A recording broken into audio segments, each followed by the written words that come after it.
Hello, everyone, and welcome back. I was talking to one of my friends over the weekend, and he said I don't shamelessly plug this channel enough. And I got to remind you always to subscribe and like and hit that notification bell.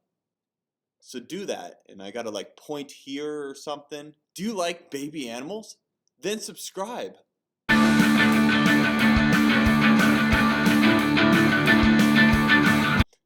This week we're going to be going over a part of church history that is kind of hilarious to look at, but I'm also really glad that I didn't have to live through it.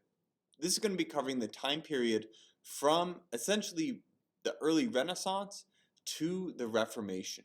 But today's class, we're just going to be talking about the Great Western Schism, where at one point there were three different men claiming to be the Pope. So as we last saw, the Avignon papacy just ended, where the papacy was in France for 70 years and never was in Rome. And at least one of these popes were related to the French king, and all the new cardinals happen to be French, and we're seeing that there's, a bit of an invasion of the French into the Catholic Church. Whoa!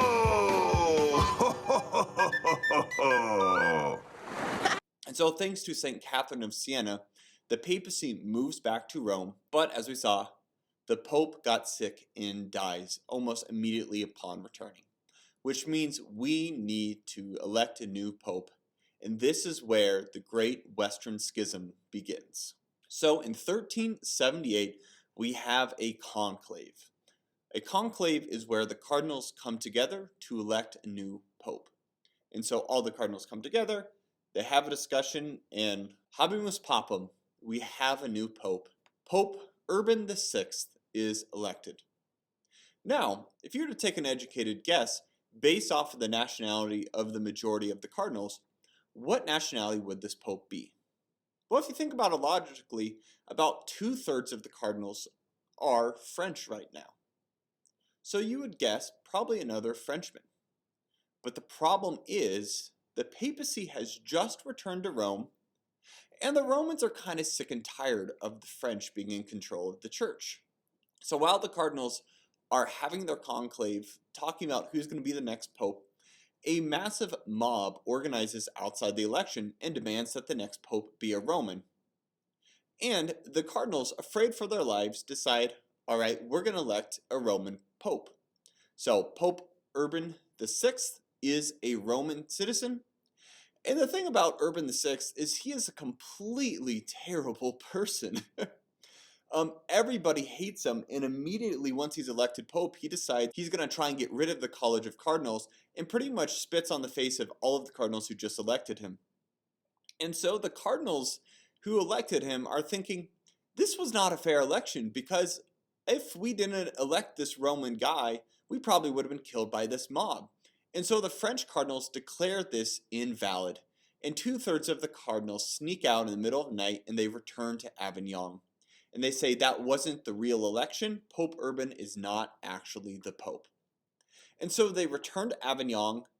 They have a new conclave, now this time with 2/3 of the cardinals, and habemus papam, Pope Clement VII is elected. So our second Pope has now been elected, and he's elected in Avignon. He is French. Oh, and by the way, he is the cousin of the French king, and also a terrible person. And so now you have Pope Urban, who from now on I'm just going to say the Roman Pope, and the French Pope, and neither of them is willing to step down. So you have two men, both elected by a council, both claiming to be Pope, neither is stepping down. And so naturally, if you're the Pope and there's another guy claiming to be Pope, what should you do? Floor it? Yes. No, don't floor it. Floor it? No, don't. Well, if you're Clement VII, you're the cousin of the king, so you're going to organize an army and you're going to attack the city of Rome. But remember, Rome has the papal states, so the Pope has an army himself in Rome. And so the Roman Pope meets him on the field of battle, and suddenly you have this battle between two different popes with two different armies, and Clement fails. So he returns to Avignon, and now we have a huge issue. Because who is the real Pope? Is it the Roman Pope or is it the French Pope? And to try and bring this into kind of modern times, imagine in the last election when Donald Trump was elected president, half of the country said, well, he's not my president. And so while a number of people actually said, not my president, at least the governing systems said, even if a lot of people don't like him, he's still elected president. Now, I'm not going to make a statement on Trump's presidency one way or the other, but just consider the alternative, where if Clinton claimed that she was president and Trump claimed that he was president, you would now have two individuals claiming presidency. And if half of the states recognized one and half recognized the other, we would have a huge mess on our hands and potentially the downfall of American democracy. Because what happens in 1378 is you have a Roman Pope claiming to be Pope and you have a French Pope claiming to be Pope. And suddenly all of the Catholic nations are split. You have half of them recognizing the Roman Pope, half of them recognizing the French Pope. And there's some real tension starting. This would be like if half of the states recognized Donald Trump as president and the other half of the states recognized Clinton as president. Right? That is the makings of a civil war. Right? That is the makings of a society collapsing. And so what's essentially happening in Europe at this time is a division of Catholicism based on who are these popes. And so there are three different attempts to resolve this. So the first thing that they did was they tried force. As we saw, one pope gathered up an army, attacked the other pope. Neither armies could win the battle, so both popes survived. They return, so force fails. Hopefully in America, if we had two people claiming to be president, there would not be a civil war. That would be bad. So the second thing is, let's say both popes are still claiming to be the pope, or in our times, both Trump and Clinton are claiming to be the president, and no one can really agree on who is the president. Well, the second thing you could simply have them do is both of them resign and have a third person become the president. So that's the hope in Europe, that both the Roman and the French Pope will just resign. The cardinals realize they made a big mistake, and they're like, look, guys, we made a mistake, both of you resign, and we will elect a new pope. But neither pope accepts this. And so the third one is you could call a council.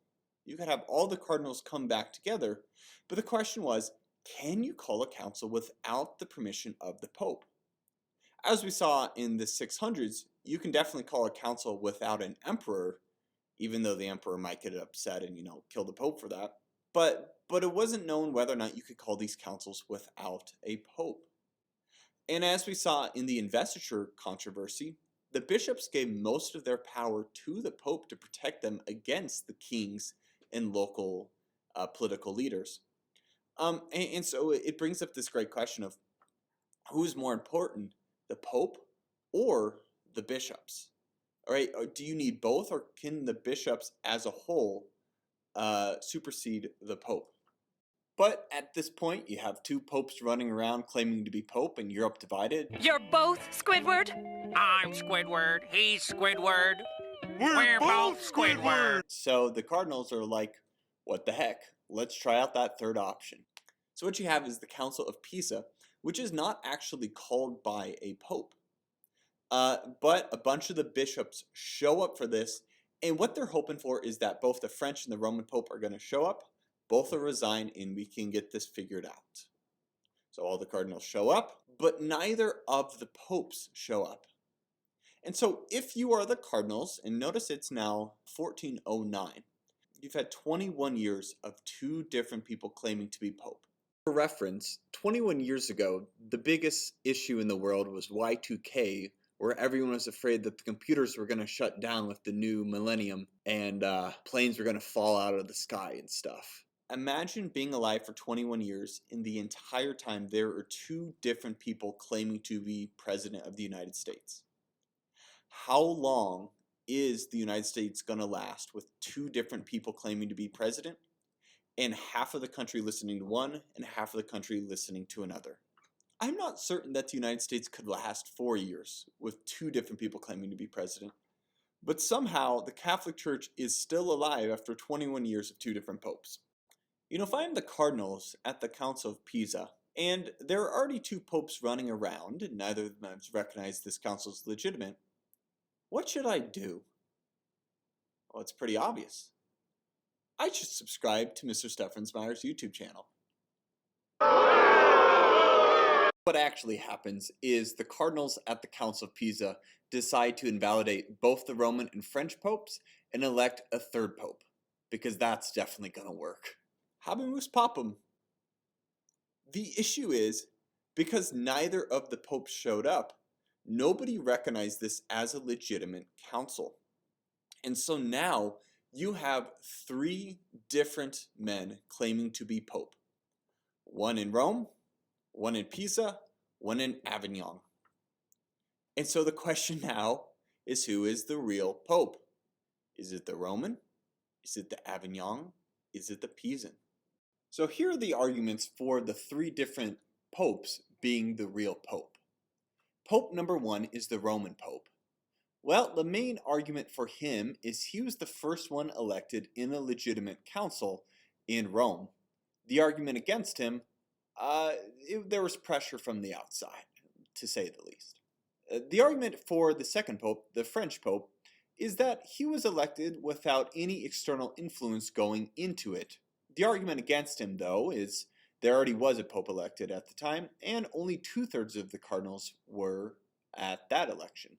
The argument for the third pope is that the Council of Pisa had deposed of the other two popes and rejected them as legitimate. The argument against the third pope is that no one recognized this council as legitimate. Additionally, there were already two other popes running around, and it seemed odd that suddenly the third guy would be the pope. So if this was a legitimate YouTube channel, this is where I would say, post in the comments who you think should be the real pope. But let's get on to what actually happened. Well, about 10 years later, you have the Council of Constance, which is called by the Pisan Pope. And it becomes legitimate when the Roman Pope shows up. Now the issue is, when the Roman Pope shows up, he thinks they're going to declare him the legitimate leader. But as the council's going on, the Roman Pope's starting to realize all three are going to be asked to resign, and he doesn't want this. So the Roman Pope actually tries to run away, in the middle of the night, but he's captured and he's brought back. And eventually he decides to resign. And while the Roman Pope is trying to run away, the French Pope doesn't even show up, and it's just like, la la la la la, this doesn't exist, I'm still Pope. But one of the big dramas with the Council of Constance is that the bishops declare that their power in the church does not come from the Pope. The bishop's power in the church comes from Christ. And this makes sense because go back to the beginning. The bishops were the ones who were chosen by the apostles, who were chosen by Jesus. Right? The Pope is the figurehead of Christ, but the power still comes from Christ himself, not from the Pope. But we're going to start to have some drama between the Pope and the councils of this question of who gets the final say. Does the Pope get the final say? Does the council get the final say? Or is it kind of a mixture of both? In an imperfect analogous way, in America, it's like the fight between the executive branch, the president, and the legislative branch, the Congress, right? Who gets the final say?